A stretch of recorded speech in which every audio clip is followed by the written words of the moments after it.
پڑوسی ملک کا واقعہ ہے کہ ایک بچے سے ٹیچر نے پوچھا کہ ہمارے پیارے نبی کا نام کیا ہے؟ وہ خاموش. اسے بڑا تعجب ہوا کہ پیارے نبی کا نام اس کو معلوم نہیں. جس ملک میں ہے پورا ملک مسلمانوں کا ہے، جس گھر میں پیدا ہوا وہ گھر مسلمان کا ہے، ماں مسلمان، باپ مسلمان، بھائی بہن مسلمان، اسلامی ماحول میں مسلمان کے ماحول میں رہتا ہے، اور حضور کا نام معلوم نہیں. دوسرے سے پوچھا کیا نام ہے؟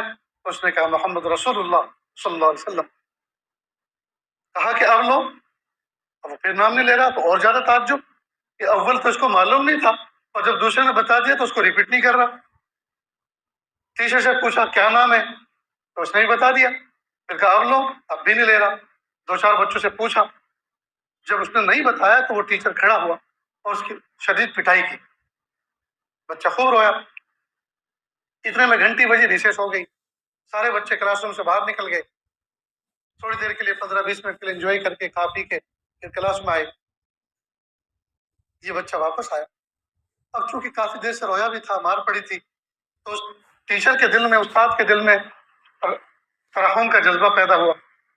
پوچھا بیٹا ادھر آؤ، تمہیں پیارے نبی کا نام معلوم نہیں؟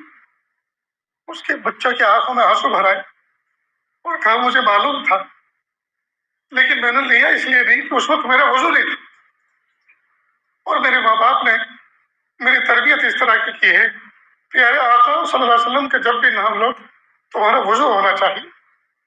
اب چونکہ میں وضو کر کے آیا ہوں ریسیس میں، اب اس سے پوچھیے تو میں آپ کو بتاتا ہوں میرے آقا صلی اللہ علیہ وسلم کا نام یہ تھا، ان کے باپ کا نام یہ تھا، ان کی ماں کا نام یہ تھا.